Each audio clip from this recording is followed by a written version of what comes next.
Hi, and welcome to the Dr. Phil Show. Today we have a very interesting program. There's been, issues that I've been seeing a lot of people talk about, parents in particular, about, transgenderism in America. And I will say I'm not too well versed on this. So I decided to bring on what could be considered a transgender expert here. We've got Wilhelmina Witt here. Wilhelmina, can you first explain to the audience how you identify? I identify as a woman. Oh, that's great, Wilhelmina. And can you please, for the audience, not for me, for the audience, explain what a woman is? Well, audience, I actually can't define what a woman is. It's whatever you want it to be. I'm just not quite understanding how you can identify as a woman and not know what a woman is. Well, you don't understand it because you're a transphobic bigot. Excuse me, young lady? Look at him interrupting.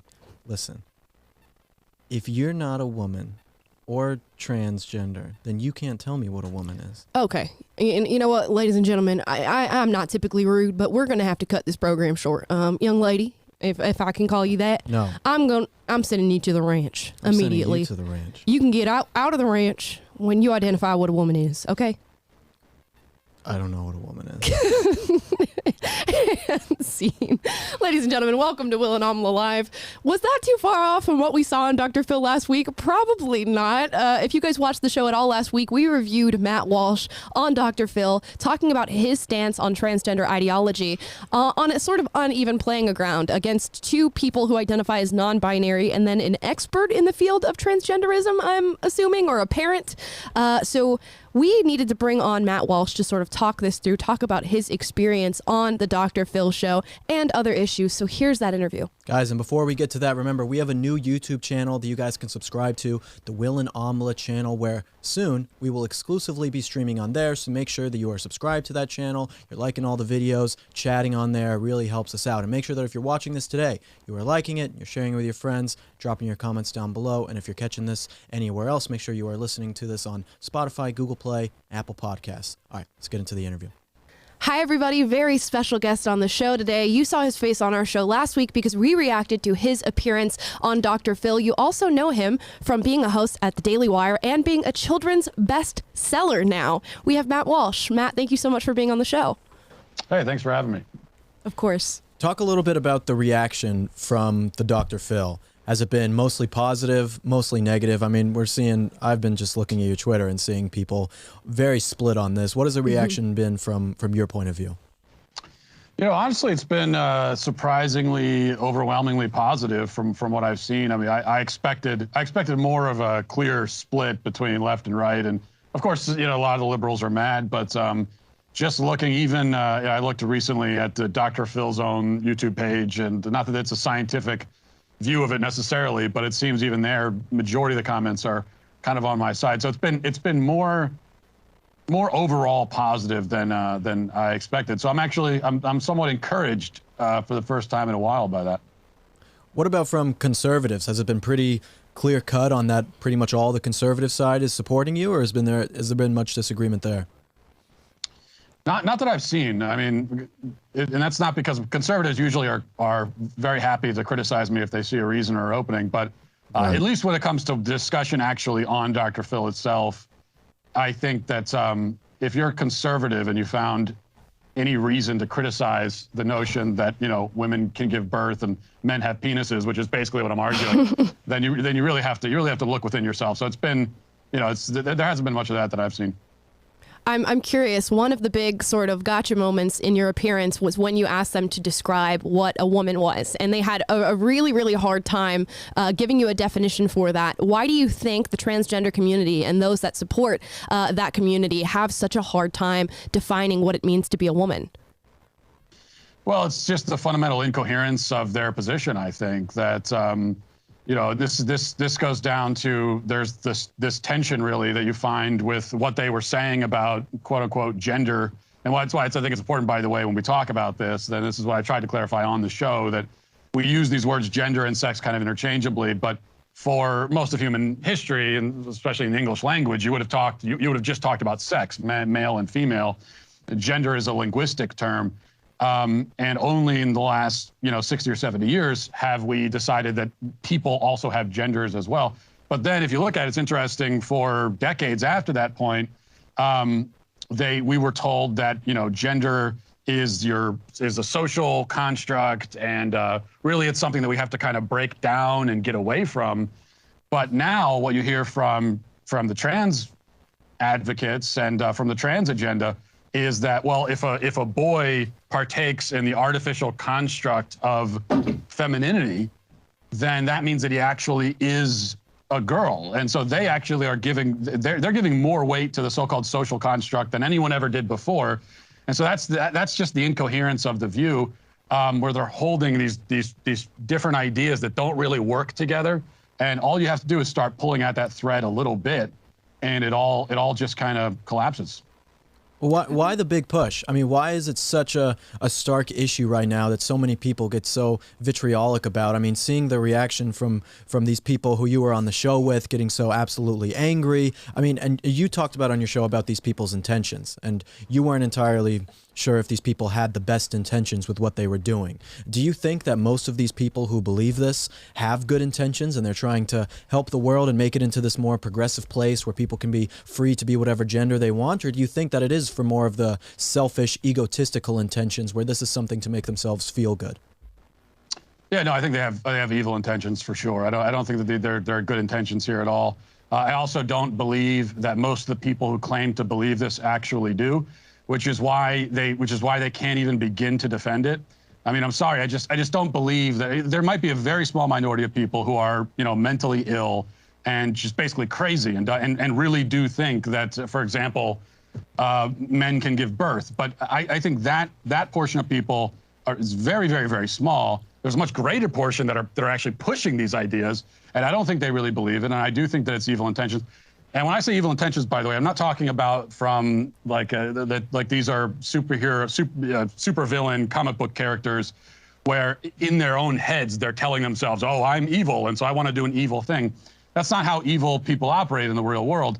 So when I say evil intentions, what I really mean are selfish intentions, where you're worried about yourself and you don't really care about the cost. And we talked about in Dr. Phil, and a lot of this part of this conversation was cut, and I think a lot of that was just for time. They cut a lot of stuff, but we talked quite a bit about the problem of girls being sexually assaulted in the bathroom, and also, and this whole portion was cut from the program.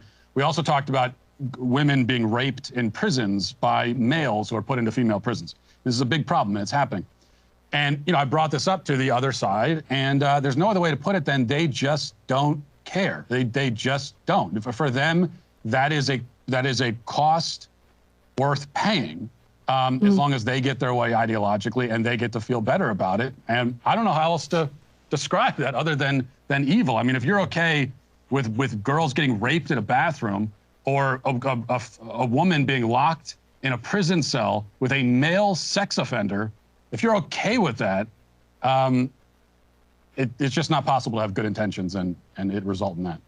Yeah, it's one thing to be ignorant. It's one thing to be ignorant and not know the information about what's going on. It's a whole nother thing to see what's happening in front of you and say, my agenda is greater than these people's lives. That's what it really boils down to. Yeah, and I think we got into a healthy debate on the show over that use of the word evil and whether or not that pertains to people like that. Because typically, I used to be a former leftist, and I'm also a woman. So I tend to be the more compassionate out of the two of us when it comes to our show. And I tend to think that the people on the ground here that are pushing this transgender ideology do not have evil intentions, or in many ways, like Will would say, are ignorant to what their ideology and what their push for that ideology truly means in the real world. But I'm curious, what else got cut from your interview? Because if I had seen the parts where you talked about women being abused and these women in prisons, I think that might have influenced the way that I looked at the two people you were talking to. Yeah, there was a lot. It was mainly a big, and I'm trying to remember everything that was in, because it was a longer conversation and things get cut down. By the way, when I say things are cut, I'm not accusing Dr. Phil's people of doing it for ideological reasons. Actually, I think I kind of went into it expecting that I didn't know what was going to happen, but I found them to be quite fair, and I was impressed by that. But like I said, things just it's a long conversation. They cut things out because they stuff in a lot of commercials. It was a lot of that about the sexual assault.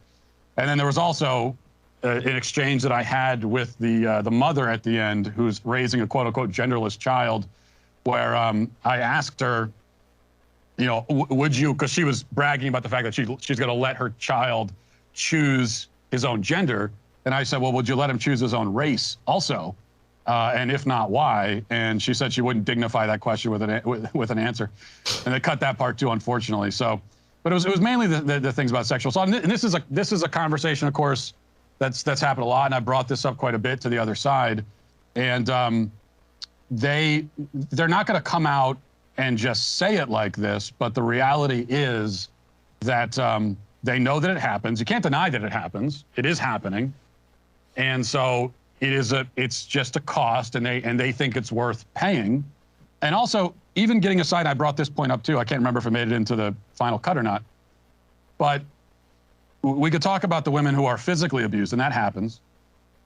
Much more common though, you have women and girls who are really uncomfortable sharing these intimate spaces with men.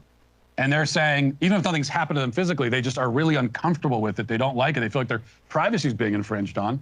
And what the other side tells us is that, well, you feel that way. On the other hand, we have this small minority of trans people, and it would make them feel bad if they're not allowed into these spaces, and their feelings take priority over yours. Yeah, I mean, it's the same thing with them telling me that I'm transphobic because I don't want to date a trans woman. Yeah. It's like, that makes absolutely no sense. You're putting those people's feelings above the feelings that have been constant in humanity for the last, 2,000 years, something like that. What has been the main strategy when you've seen this and talked to people? I'm curious if your clip and all of this have been able to change people's minds. Have you heard from people and said, I watched the clip on Dr. Phil, I watched you and your arguments, and it turned me to the other side, or at least opened up my mind to some sort of new way of thinking? Have you seen a lot of that? I think when it comes to this issue, if you're talking to someone who's fully invested in it, like the people that I was on stage with, you're not going to change their mind in an instant in one conversation. I never had any illusion that there's anything that I could have said that would make the guy with the dress and the beard just say, you know what, you're right, never mind, and give up. So that's not going to happen. All you could do with that is just maybe plant some seeds, hopefully, that will sprout into rational thought later in life. I think what the people that we can really reach are just normal people who are not intensely ideological, who do understand the difference between males and females, but they find themselves suddenly living in a culture where everywhere they go, this other viewpoint is being shoved down their throats, and they're being berated constantly, that they have to abandon everything that they thought they knew about biology and science and reality. And I think there are a lot of people like that who they know the truth, but they're starting to feel kind of confused and bewildered by it. And so I think those are people who you can pull back from the brink, and you can say, no, you were right. You're right about this, and and that's okay. And this is the right view. And I think those are the people that we're hopefully reaching. And it's sort of like you're giving people permission to just have common sense and be sane, I suppose. Right. And I think where a lot of conservatives tend to jump in on the issue is when it starts to affect children, which we've been seeing now across the nation in public schools, children being taught about this gender theory and sexual identity at really inappropriate ages. Now, you came out with a book called Johnny the Walrus, and it's funny because when you Google search it, it says Johnny the Walrus, best-selling LGBTQ author. So I think that's hilarious. What do you think we can do to stop this ideology being taught to our children in schools? What should parents be doing? What should educators be doing? Well, parents, fortunately, there are a lot of parents already doing the right thing. And I think, number one, the best thing that you can do if you're able to do it is to get your kids out of the public school system, get them out of the government school system entirely, and rescue them from it, because we're not at a point where we can trust the government school system. We'll never be able to trust the government school system because the government school system exists to condition children to be the sorts of people that the powers that be want them to be. That's why the government school system exists. So that's the best thing you could do. And we are seeing that trend more and more, where homeschooling is becoming more and more popular.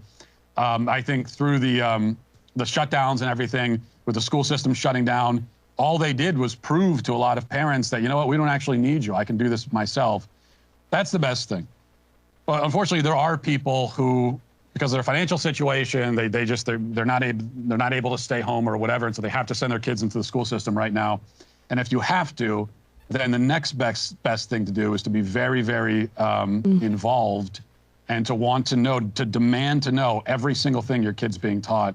And we're seeing that with the school board movements across the country, because once this stuff is exposed and once it's out there in the open, I think people really start to understand, how bad it is. I think the left has overplayed their hand. I think that when it comes to these mandates, when it comes to the gender theory, all of the other nonsense that they push for, they've overplayed their hand and pushed it so heavily that they've turned normal people into these type of activists that you talked about, people who are now going to homeschool their kids or go to rallies or go to their school board meetings. Do you think that the left, their narrative is collapsing in a way that is going to potentially change the culture, or do you think that it's so pervasive and so extraordinary that it's going to continue to do more and more damage? I think it kind of remains to be seen. It really is up to it's up to the sane, normal people to take a stand and say we're not going to cooperate with this. And there's been signs, like at school board meetings, that people are willing to do that. But the reality is that you look around the country, and although most people seem to know how crazy this is, it's still happening. I mean, I think if you were to talk to almost anybody on the street, and especially if they thought, that they were talking privately to you, and you would ask them, should males be allowed to compete against females in women's sports? I mean, almost everybody. I don't think I've ever met in just normal everyday conversation a person who actually thinks that we should do that.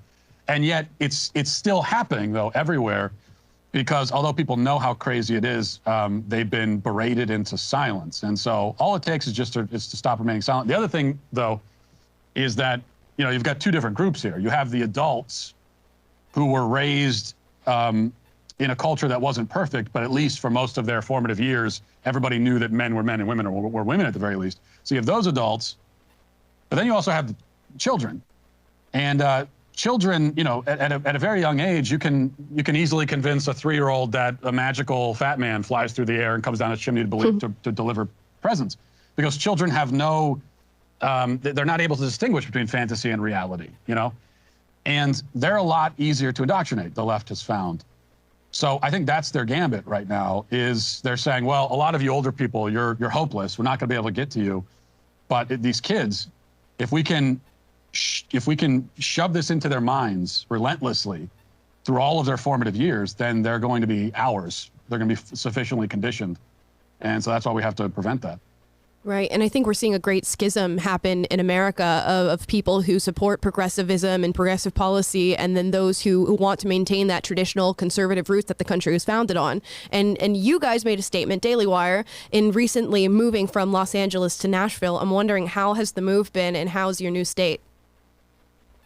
I think it's been great. Now, I actually, most everyone here, they came from Los Angeles. I was actually living in rural Pennsylvania in like a one stop sign town in Amish country.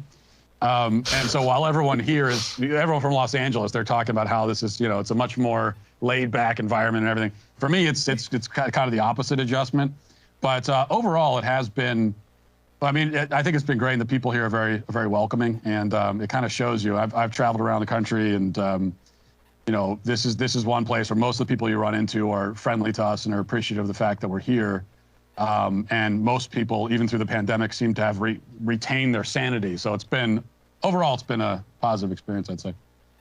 What do you think about California? I mean, knowing that the Daily Wire was from here, do you think that a state like California is a lost cause, or somewhere like DC or New York, Chicago? Do you think that these places can be saved? Because, every single day we're on the fence here at PragerU about what we're supposed to do. If we're supposed to leave or if we're supposed to stay and fight. What do you think? Yeah, I think it is a lost cause. At the very least, I don't think that we as conservatives should be trying to save it. I'm not really sure why we would. During the recall election and the recall effort in California, there were a lot of people very excited about the idea, well, can we get a Republican governor in California? And my point all along was, well, why would you want a Republican governor in California? Why would you want a Republican to be the one overseeing this mountain of filth and decay? Why would you want them to ultimately be the ones responsible for it? This is a mess that the Democrats have created. And unfortunately, lots of Democrat voters, this is apparently what they want, and they're getting it. And so if it's going to change, I think it's going to be up to the Democrats to do that. I don't think conservatives should expend much energy trying to save essentially the left from itself. I just don't think that that's energy well spent. I think it's probably a futile effort. Yeah, I mean, if you're in a burning house, what do? Do you try and put the house out with water from your sink, or do you leave the burning house? I mean, that's what it's really come down to. It's very true. I want to switch gears here just a little bit because I would be remiss if I didn't ask you this. We ask all the married men that come on this program for advice on dating. We have a lot of young people who watch this show, and you put out a show yesterday describing the dating scene in America as a toxic wasteland. And every single week we do an advice column where young girls and guys write in about how much they're struggling with dating and in the current state of the dating scene right now. What is your advice to those people as a happily married man? Just become monks, move into the woods and be hermits. No, I'm half kidding. I think if I was still single, that's probably what I would have done by now. I thank God that I'm married. It does feel, like I said yesterday, speaking of burning houses, as a married person, I feel like I just escaped the burning house and I'm turning back and watching it collapse behind me. But that's for people who are actually on the dating scene. I think there's a few things here. Maybe the number one most important thing is to go into dating with a goal in mind, with an end point in mind. And this has been the problem with, quote unquote, with modern dating, ever since it was first conceived. Because if you go back 100 years ago, nobody was talking about dating. There was courtship. That's what we would refer to. A lot of other cultures had even things like arranged marriages. This modern idea of dating is relatively just that, modern. And what distinguishes it from courtship is that with dating, there's no necessary endpoint in mind. You're just kind of like doing it. You're just sort of hanging out and talking to someone and then walking along randomly with no direction, and then eventually you just part ways. And so it's kind of doomed from the start. So I think you should go into it knowing that, listen, it doesn't mean that the first person I date, I'm going to marry them. But it's a tryout period. It's like a job interview. And I'm seeing if this is someone who I would want to spend the rest of my life with.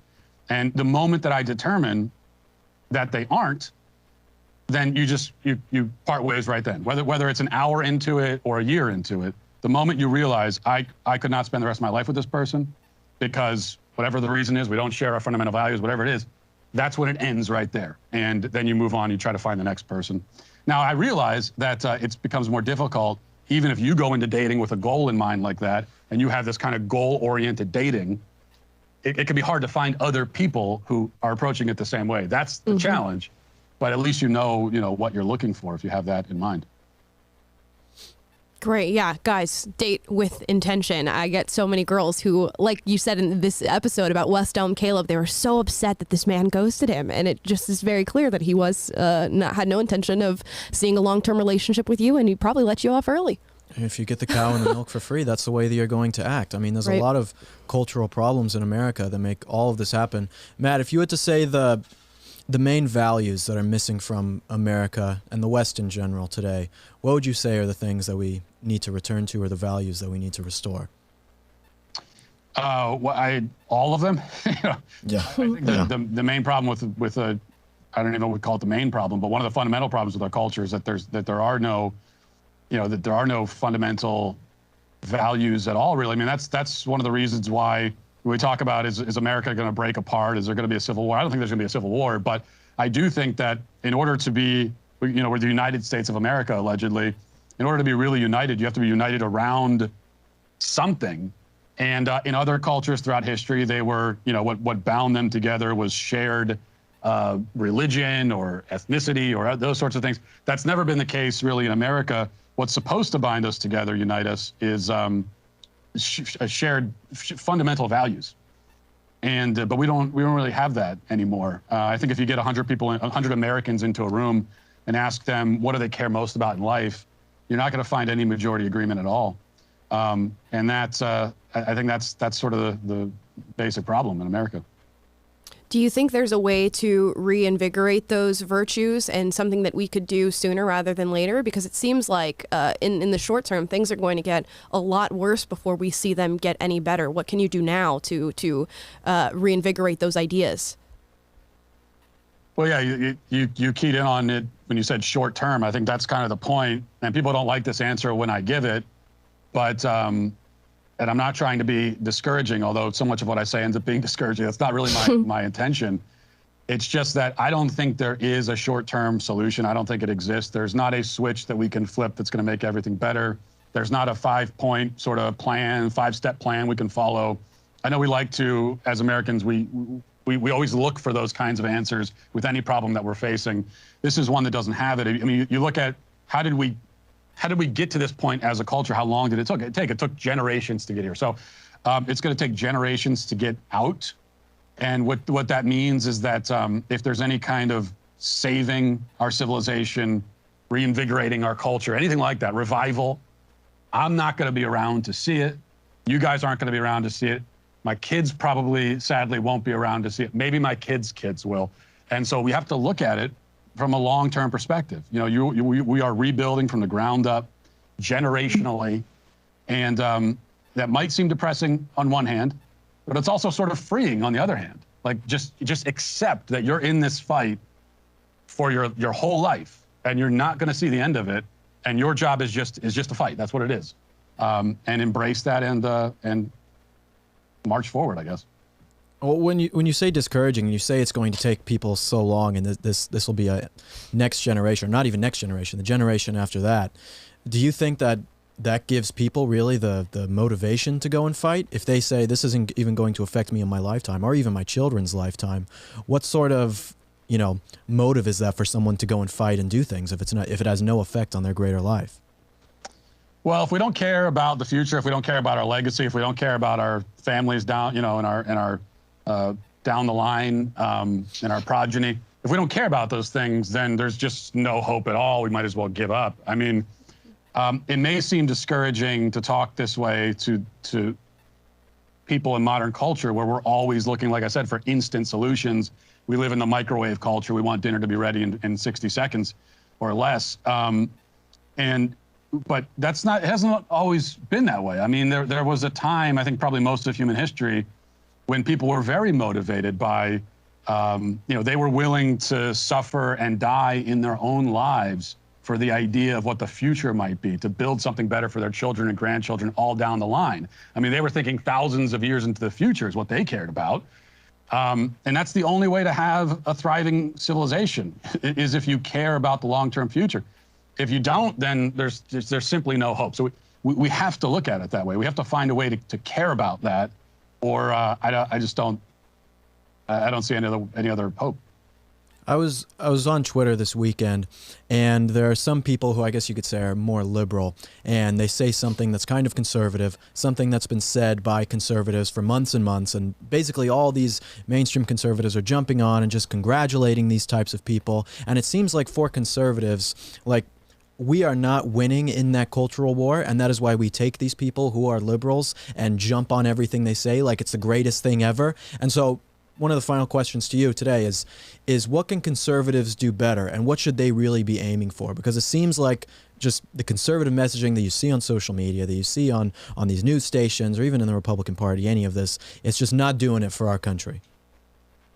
Yeah, and I agree with you. And yeah, I mean, Barry Weiss was one example of real time, and she said some things about the pandemic or the lockdowns and all that. And conservatives were hailing her as a hero. I mean, we tend to do this. There was a time when we were hoisting Nicki Minaj up on our shoulders and saying she's our conservative champion. I don't even remember what she said now, but she said one thing, and we were so taken by it.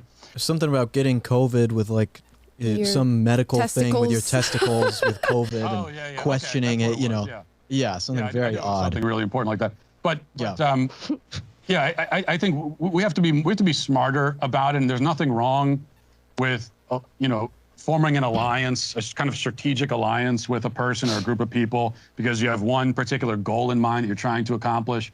And so if one of them is to stop all the dystopian, draconian COVID measures, then absolutely, march alongside anybody else who shares that goal.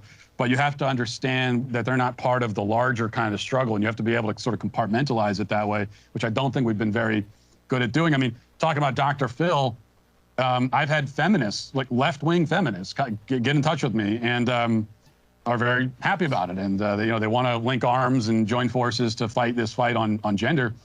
And that's a very new experience for me, to have feminists saying anything nice to me whatsoever. And hey, if this is about rescuing a little bit of sanity when it comes to the topic of biological sex, I'll march alongside anybody for that. But I'm not under any illusion that we have some kind of partnership now that extends beyond this one issue.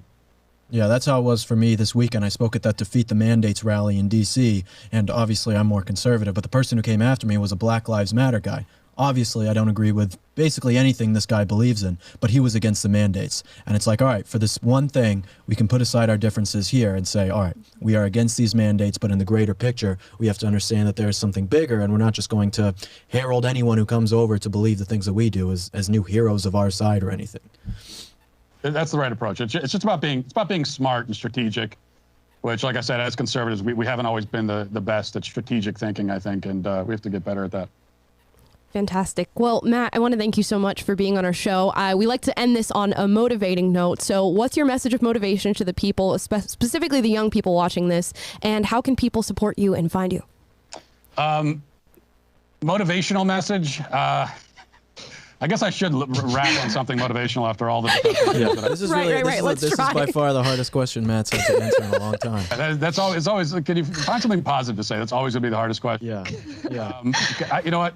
I'll jump right over to where you can find me is on Twitter at Matt Walsh Blog, and you can find me on YouTube as well, Matt Walsh. And Fantastic. Good. That was pretty motivational. Yeah. Find me. That was great. And follow me, and we'll make it better tomorrow. No, but people need to see the discouraging things. It's all the messaging about, oh, everything's fine, everything's positive. When you see that, then it makes you content. It makes you not want to fight. So the fact that you go out, I'm actually kind of on the same side as you, that it's like you need to show people the evil things or the bad things happening all the time so that they feel motivated to go and do something. Amen. Amen, brother. Hey, well, we appreciate you coming on the show. Everyone, make sure you're checking out Matt Walsh on Daily Wire, all of his social media, everything he's got going on. Thanks, Matt. Thank you. Appreciate it. What a great guy Matt is, really taking a stand. I wonder if he anticipated being as famous as he is now. He's really shot up in the last year. You Really? know, someone who is kind of, Ben Shapiro was the Daily Wire. When people thought of Daily Wire, they thought of Ben Shapiro. And now he's really making an impact, which is really cool to see, because I love seeing people who get that type of attention, who are so strong about what they believe in. You know, Right. I think it's showing a shift in the culture of conservatism and just politics and culture in general. Yeah, and he's really one of those conservatives that continues to mic drop on Twitter, so good for him. Yes. Guys, now we're going to get into Throwback Thursday, which is our Thursday segment. We do it every single week on the show, and today is my Throwback Thursday. Whoop, whoop. So I decided, I like to do Throwback Thursdays that particularly pertain to the day in history that we're talking about. Today's January 27th. And guess what?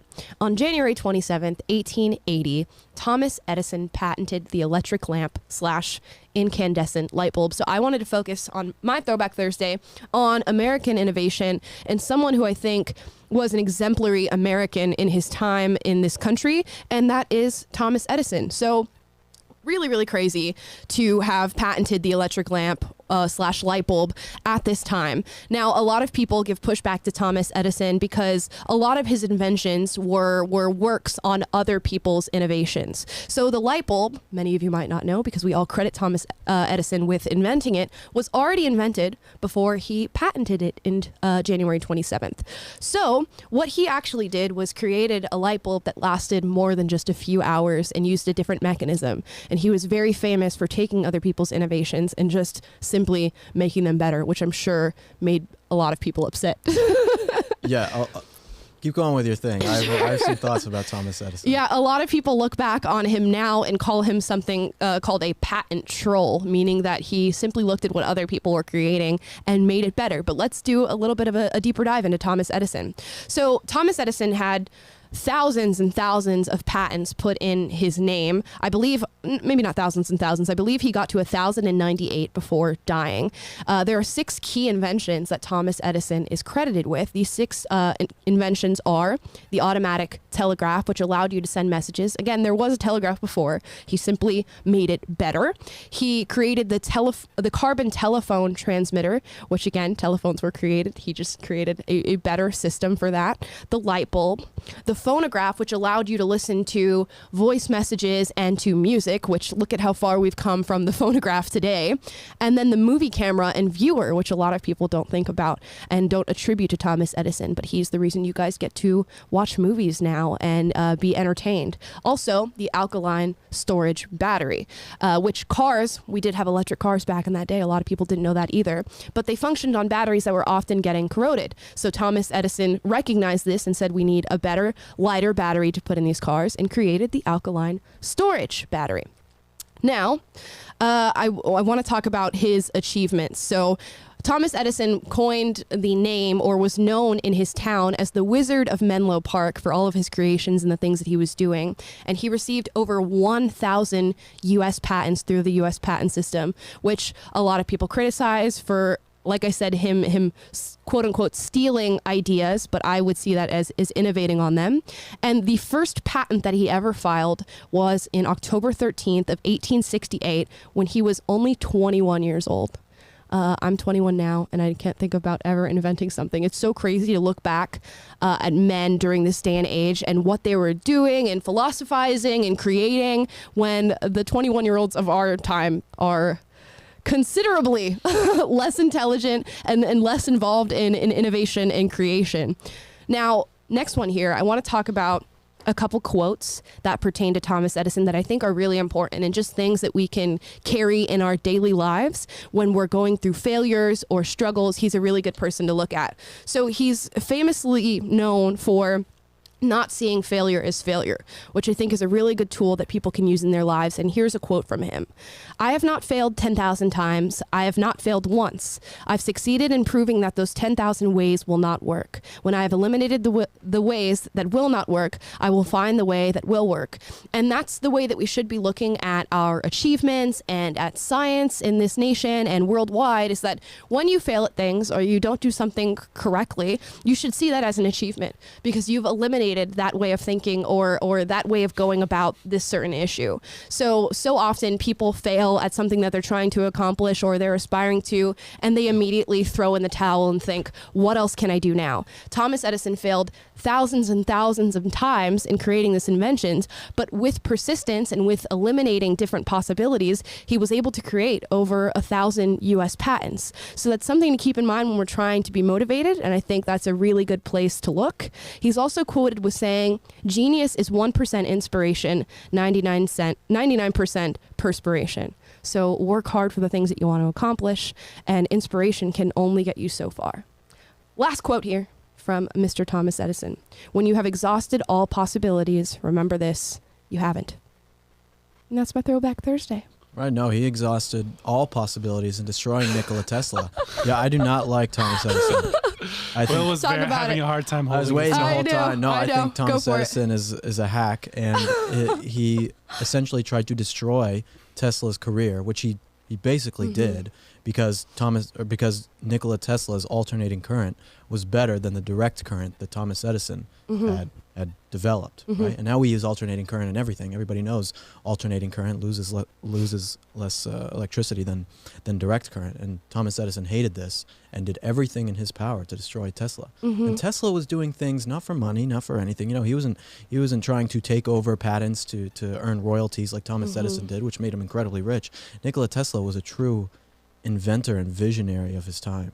You know, I think none of that negates. I think his it does. contributions. But listen, no, Thomas Edison did good things. There's no denying that he did some good things and was someone who is admirable in many ways. But he also did a lot of very bad things and took advantage of people. And to someone like Nikola Tesla, who was selfless in many ways, an absolute genius, like basically a human calculator, who was doing things for, hate to use this word, but for the greater good, because he wasn't doing them selfishly. He was doing everything practically selflessly. I mean, Nikola Tesla died in a hotel room alone with no money after spending all of his money to do things for humanity. All Edison wanted to do was destroy Tesla. I think there are so many historical figures that we look at, and history does lack nuance in a lot of ways, which is why I don't believe in the hero archetype as it pertains to anybody historically. I think we can look at any historical figure and go into their past and pinpoint a time that they've done something wrong or done something that people maybe nowadays would describe as evil. But I think it in no way negates the innovation that this man has created or the world change that others have created. We look back at Lincoln or at MLK or at the Dalai Lama, and these are people that we herald as being amazing men of strength and heroism, and we can look back and pinpoint times in their careers and in their lifetimes that they have done horrible things, not so much with Lincoln, but definitely with MLK and the Dalai Lama and Mother Teresa, people who we herald today. And I think that in no way negates what they've given to our society and what they've done, which is an interesting debate. Right. I'm just more worried about that Tesla doesn't get the same amount of credit as Edison. I don't know. I think Tesla's pretty widely recognized, especially within the scientific community and the innovative community. But I think there's it's how we view history. So, like I said, one of the major problems with the way that we view history, but it's not a problem, it's natural, is that it lacks nuance. Of course, if you're looking over a span of hundreds of thousands of years, you're going to attach yourself to certain people that stick out to you. And certain people are going to overshadow others. There were so many civil rights activists that were doing work just as important as what MLK was doing, but we focus on MLK. There were so many people like the Dalai Lama, but we focus on the Dalai Lama because, again, we attach ourselves to these archetypes of what it means to be a hero. And we herald these people and we give them their day or their month of celebration. But there will always be forgotten people in history. And where there's a Nikola Tesla and a Thomas Edison, there is millions of other inventors that we will never, ever talk about. But I think their contributions still should be recognized. Yeah. I'm just a big, yeah. You're just a big Thomas Edison hater? I am a hater.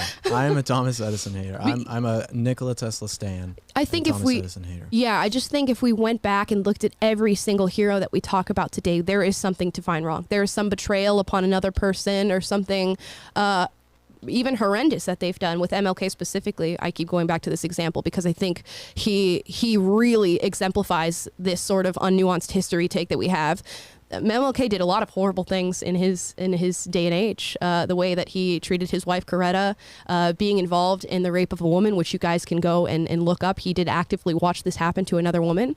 But when we look at MLK, we don't talk about those things. And we just paint him as this visionary who was all good and had only good intentions in his heart and never did something wrong.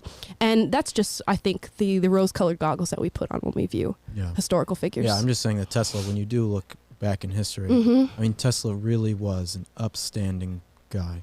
Like that hero thing we're talking about right now, like it's not like an MLK, because Tesla really was a very good guy. I mean, really, he was a fantastic guy. He worked for Thomas Edison, and he went and asked Edison. Thomas Edison promised Tesla money for completing this project, and when Tesla went and asked Edison for the money, he didn't give it to him. Right? And it's like total. You're a bad guy for doing that, Edison. Oh yeah, I think it's So everybody's done bad things. No, of course. I'm hesitant to label somebody as a bad person because I can think of things that I've done in my life or that we've done in our lives that, if viewed historically, would be seen as, a bad thing to do to somebody. I think everybody has made bad choices.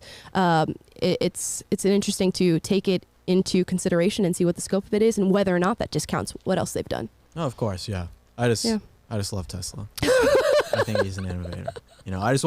On this show, I just want to give him the credit where credit is due. Right. And say Tesla was a hero. He was a fantastic guy. Next week, Throwback Thursday is going to be on Nikola Tesla. Exactly. Will's going to submit a video from Europe just to talk about Nikola Tesla. Amala has been paid off by Edison propaganda. The Edison Foundation. Yes. That's what they used to do. They literally did propaganda against Tesla, Edison's, but Anyway, no, I mean, it's a good Throwback Thursday. Thank you. You did a great job. Yeah. So, but if anything, if you're going to focus on anything in regard to Thomas Edison, probably don't take inspiration from stealing people's work, and take inspiration from the fact that failure is not failure. It's actually a success. It's actually learning something about yourself, about the world, about the way the world works, and that you have never expended all of your possibilities. That's something that I would urge you to take away from this man. Right. And that's my Throwback Thursday. Very good. Thank you. I can feel the heat seething from Nikola Tesla, the soul of Nikola Tesla that's still in Will. Listen, if we have any Croatians in this audience, they're going to have a word with you, I'm sure. Guys, that is our show for today. I hope you enjoyed our Dr. Phil opening skit. We talked to Matt Walsh, and you got a Throwback Thursday. And is Nikola Tesla better than Thomas Edison? Possibly. There's no possibility. We'll have to go and we'll do a deep dive into that at a later date. Thank you so much for watching. And I hope that you're watching on the Will and Amala live channel. That is our second channel now. We are streaming there and at PragerU, but eventually we'll be streaming exclusively on Will and Amala Live, that channel on YouTube. So look it up, subscribe to us there, enter the chat there. That's the chat that we'll be watching through the duration of our shows. And please like, subscribe, click the notification bell to be notified every single day when we go live. That is every weekday at 2:30 Pacific, 5:30 Eastern. Thanks so much for watching. We're going to see you tomorrow. Bye, guys.